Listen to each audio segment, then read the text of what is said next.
I made myself a cup of coffee to film today. I just wanted to make a little video about the potential summer TBR.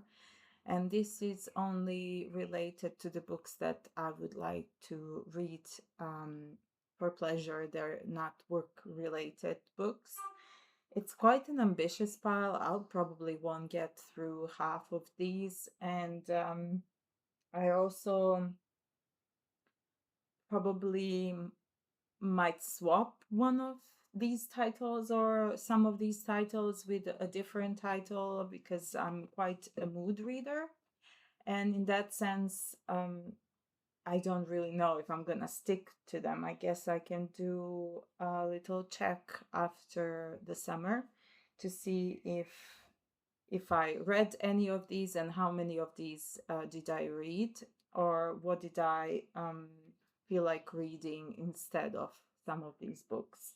First, I would like to go through the books that I've started and I am not done with them. One of them, I think I started sometime in January, and I think I read about 37 pages. It's one of those big chunkers that I would like to read this year, but what proved to be rather challenging is because I have been traveling a lot for my research.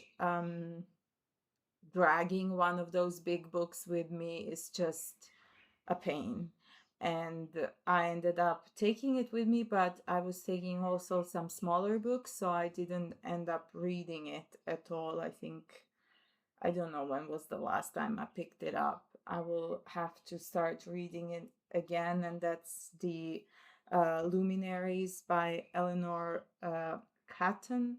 Um, I did feel pulled in by the premise, and I loved the voice of the narration. I really love these beautiful, lengthy descriptions that she has, and I also love the depiction of the dialects for each of the characters that you are presented in the first 30 pages.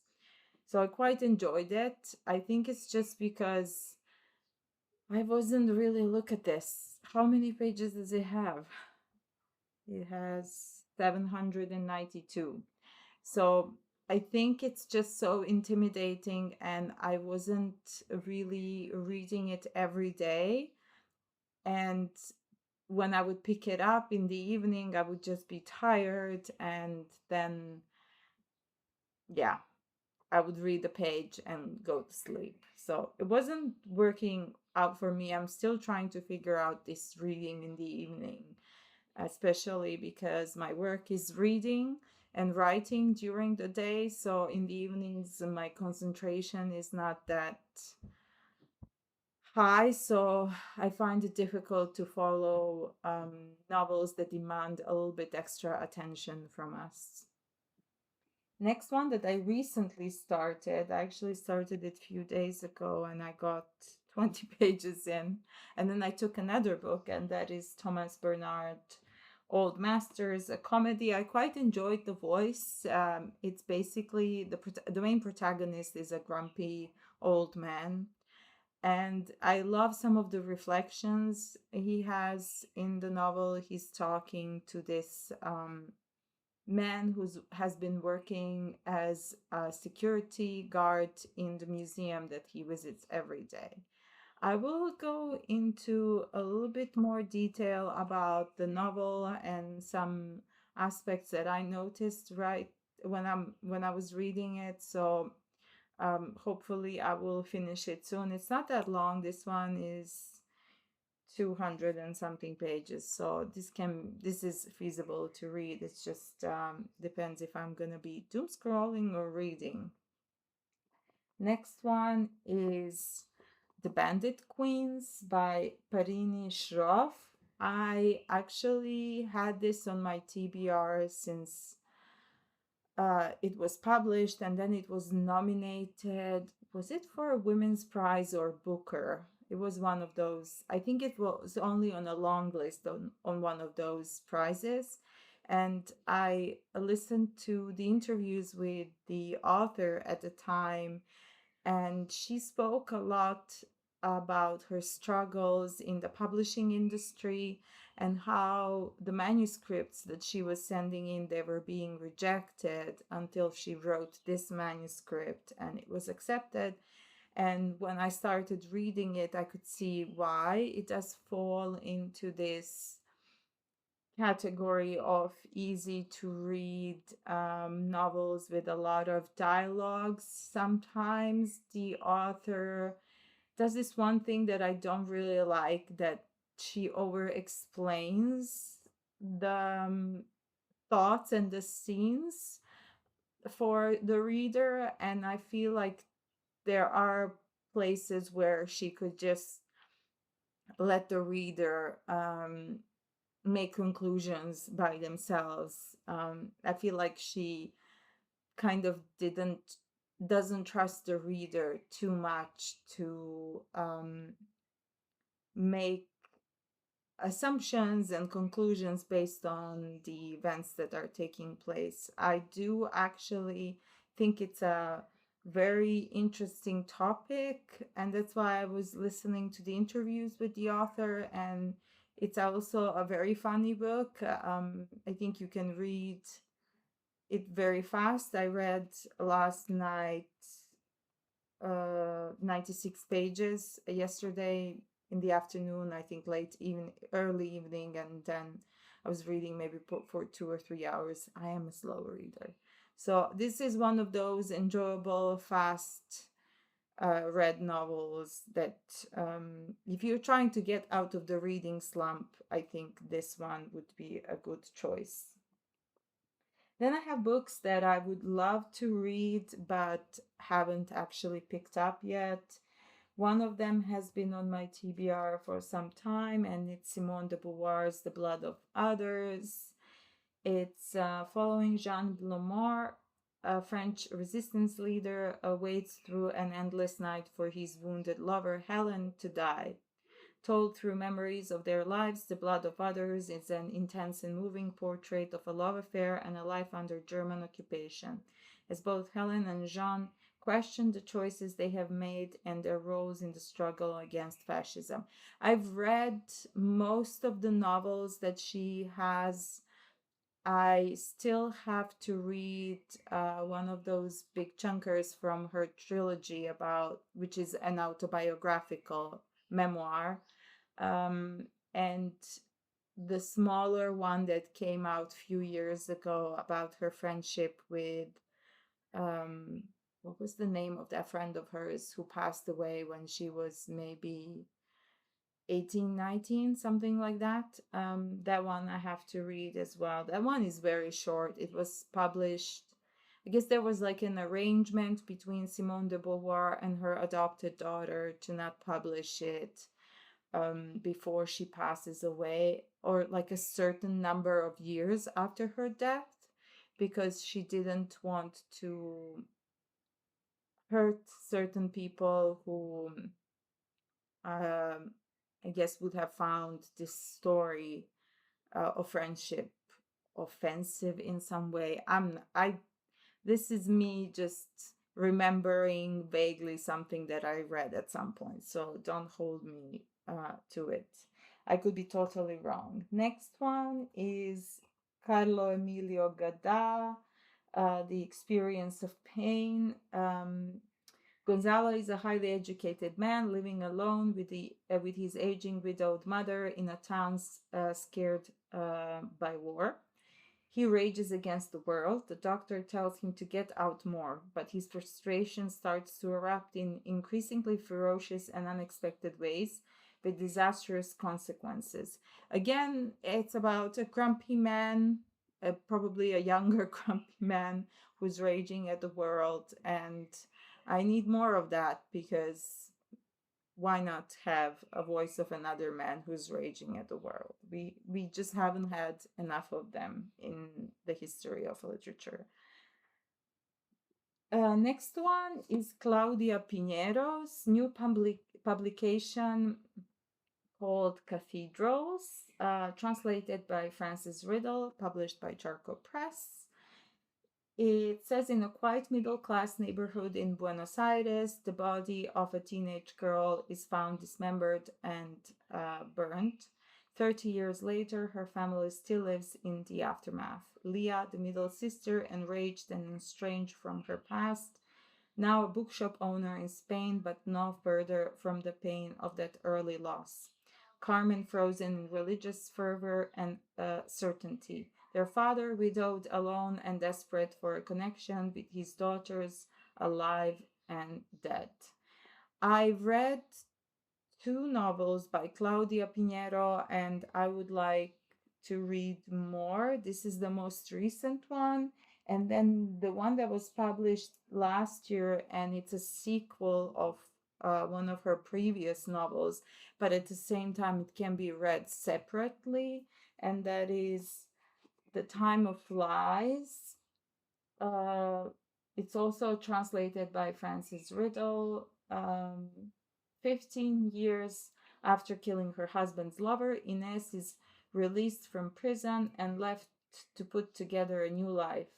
Her old friend Manza is out too, and together they've started pest control and private investigation business by women for women.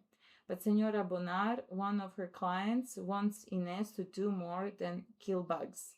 She wants her expertise and her criminal past to help get her revenge on someone. I think it's a little bit similar to the Bandit Queens. We'll see. I'm also keen on reading this new publication by Fitzgeraldo, which is a French author. I just got an email yesterday.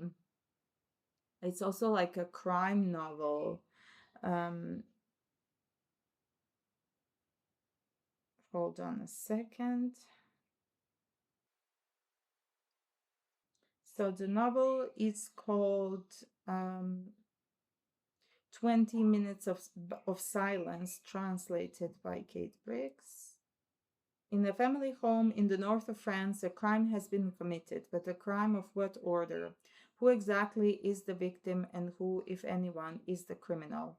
In 20 Minutes of Silence, Helen Bessette unleashes a polyphonic investigation, multiplying perspectives, contradictions, questions, and doubts. Everything in this high-octane drama is subject to change, including the lighting and the basic facts of the case.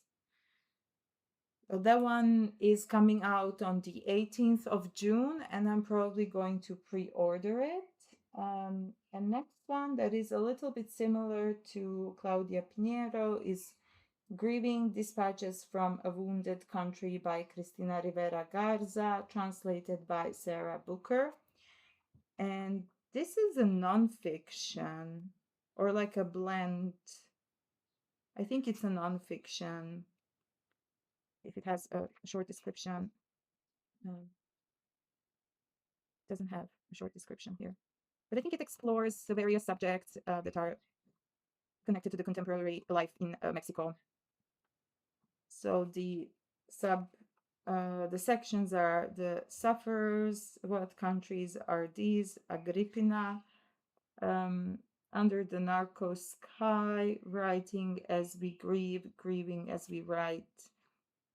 I read her memoir, Liliana's Invincible Summer, about grief and trying to come to terms and find out what actually happened to her sister, who was killed by her former partner. So I'm really curious to read more of her work. I made also an order of her nonfiction that came out now in April or May. I think I have it here in the pile. Next one is also nonfiction, and I discovered this by accident through one YouTube channel. I was quite intrigued, simply because it goes so well with the Bandit Queens.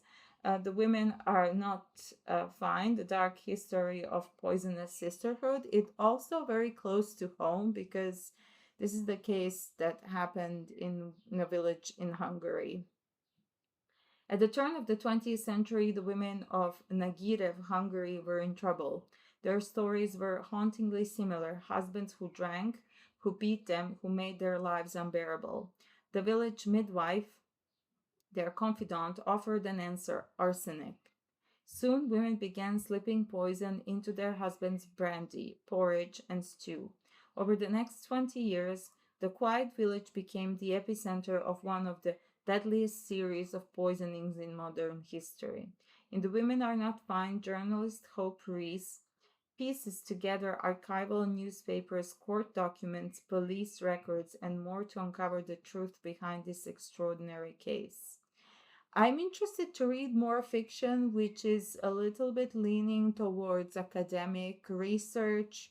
It can be archival research or on the border with ethnographic research, and I really want to explore the writing styles that the authors use, because I plan to write something like that myself that involves the history of my own family, and I will need to also dig into the archives of Yugoslavia and Belgrade for that. Um, Next one is actually a novel that I already spoke about here when I had the book haul from last year when I was visiting Vienna, native country of the heart, Cherrie Moraga. This is a memoir, which at its core, a mother-daughter story is a mother-daughter story. The mother, Elvira, has hired out as a child, along with her siblings, by their own father to pick cotton in California's Imperial Valley. The daughter, Cherrie Moraga, is a brilliant, pioneering queer Latina feminist. The story of these two women and of their people is woven together in an intimate memoir of critical reflection, deep personal revelation, and cultural loss. Poetically wrought and filled with insight into intergenerational trauma, Native Country of the Heart is a reckoning with white American history and a piercing love letter from a fearless daughter to a mother she will never lose. Next one is the most recent one, acquirement. I also bought this in Vienna, Anuradha Roy, Called by the Hills, A Home in the Himalaya. And this is about the author's time at a cottage in the hill station of Raniket. She and her husband decide it is where they will now live. And going through it has a lot of interesting drawings or paintings inside. I'm not sure whether these were done by the author herself. It is a little bit of a glimpse into their life, I believe, through paintings and drawings. I'm looking forward to this one as well. Next one is the recent publication, and I know I never read any Deborah Levy. How dare I not read any of her work? And I saw a really good interview with her on one of the channels for there was like a presentation of the book, and she was doing signings. So I was thinking, okay, I really would love to read this. I saw it a little bit before that it was published, and I was intrigued by the description, but at the same time I loved the interview so much, and it convinced me right away that I ordered it. It's called My Year in Paris with Gertrude Stein. And it says the narrator of Deborah Levy's latest dazzling fiction has gone to Paris to find out. There she meets Eva with the blinding gaze, an artist in a long-distance marriage, and funny, sexually adventurous financier. Together they cook, walk, read, and argue late into the nights. I will also link the interview. I think you will be, if you have the time, I highly recommend you watch it, as it is really, really nice to hear Deborah Levy speak about the process of writing, how she chose this topic, her fascination with Gertrude Stein, and her life in Paris, at the time and how she decided to write a fiction rather than nonfiction when it comes to this topic. Another one is a poetry collection called Patterson by William Carlos Williams, revised, edited, prepared by Christopher McGowan. Long recognized as a masterpiece of modern American poetry, Patterson, in its 5 books, follows the course of the Passaic River, Williams once said, and in its course, the city of Patterson, New Jersey, becomes both a place and a man, a symbolic figure in which the personal and the public merge. I got this last year when I was in Berlin, and I have to say, the first time I heard of William Carlos Williams is when I watched the film Patterson with Adam Driver. And I loved that film so much that I started Googling the poet. And then I also found out about the poet who actually wrote the poetry for the film, which was rather fascinating as well. So if you haven't seen the film, I highly recommend it, and I'm looking forward to explore this collection. Another Cristina Rivera Garza. This is the one that I already mentioned. It was published now in April or March. It's called Autobiography of Catton, and it's a non-fiction. It says, in 1934, young Jose Revoltas traveled to Tamaulipas to support the cotton workers' strike. This became the basis of his novel Human Mourning. In her own groundbreaking novel, Cristina Rivera Garza recounts her grandparents' journey from mining towns to those same cotton fields as it intersects with Revolta's life along the Mexico-US border. Also, I guess this is a novel. It's not a nonfiction. I thought it was a nonfiction. But we shall see. I'm looking at who has this been translated or written in English? Translated from the Spanish by Christina McSweeney. I think I didn't mention who translated some of the other books that I had here. So I will put it in the description. This is also a new publication by Daunt Books, Over the Water, Essays on Islands. They have several of the essay collections based on the topic. One of them is on cycling, one of them is on rivers, swimming, I think kitchen, gardening, ponds as well. And I ordered this because Anthony Anaxagorou has an essay in here. And if it wasn't self-explanatory, this is about islands. So every contributor has an essay on island. And I don't know any of the... No, actually, I know one. I know Noreen Massoud. I'm familiar with her work, although I haven't read her novel. Is it called Flatlands? I would like to read it, but some people were reviewing it with a little bit of a disappointment, but I would still like to give it a try. The other ones I'm not familiar with, and maybe if I like their essays, I will look into their work. Another one, hold on, is actually a publication that I received through the subscription to Palestine Festival, and they sent every 2 months a book of their choice. This one, I can imagine it for us, a Palestine daughter memoir, but Moyse Serhan lives in Cairo and has never been to Palestine, the country from which her family was expelled in 1948. She's 24 years old when one morning she receives a phone call from her estranged father. His health is failing and he might not have long to live.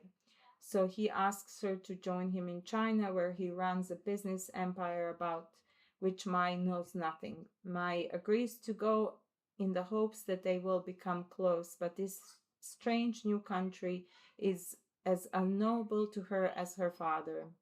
There the ghosts of the Nakba come to haunt them both. With this grief comes violence, and a tragic death brings a whole new meaning to the world erasure. In a narrative made rich by its layer of fragmentation as befitting the splintered and disordered existence of exile over generations, this courageous memoir spans Egypt, Lebanon, Dubai, China, and of course Palestine. It is filled with bitter tragedy and loss and woven through with an understated humor and much grace. I guess this is one of the main themes among the authors, Palestinian authors, is the theme of exile and just being in between places, like, and this transgenerational trauma that comes with exile and how difficult it is for some families to speak about this. There is this kind of like a code of silence. Another memoir that I read, it was by Raja Shehadeh, and it was called something like My Father and I Could Have Been Friends, and he talks about this moment where I will just put this down, my hand is numbing. There is this moment where he goes with his father to this area which belonged to them. It was a property that belonged to their family, and it was confiscated after 1948. And there is this kind of like moment of silence where his father goes out of the car and kind of surveys the area and quietly goes in, and then nobody asks a question about it. If I am not mistaken, maybe now when I'm thinking about it, could I be mixing it up with another book by a Palestinian author? But I don't think I am. If I am, and if you know what I'm talking about, don't hesitate to correct me. And another one that I also received through Palestine Festival subscription is the collection of poems Intifadas by Edward Salem. I've never heard of this author before, so I don't know what I'm going to find inside. It says written across Palestine and its diaspora from Gaza and the West Bank to the United States. Intifadas is a subtly transgressive poetry collection about uprising in its many forms. Furious, tender, and darkly funny, Intifadas asks what art can do in the face of a catastrophe and answers with poems that refuse easy consolations. Yeah, it would be interesting to read it. I also am very happy. I'm planning to order some other Palestinian poetry collections because we do reading of poetry here in Ljubljana as a sign of resistance and support in solidarity with the Palestinian struggle. And now we are actually taking a break from it and will probably resume somewhere in fall. I quite enjoy those poetry reading.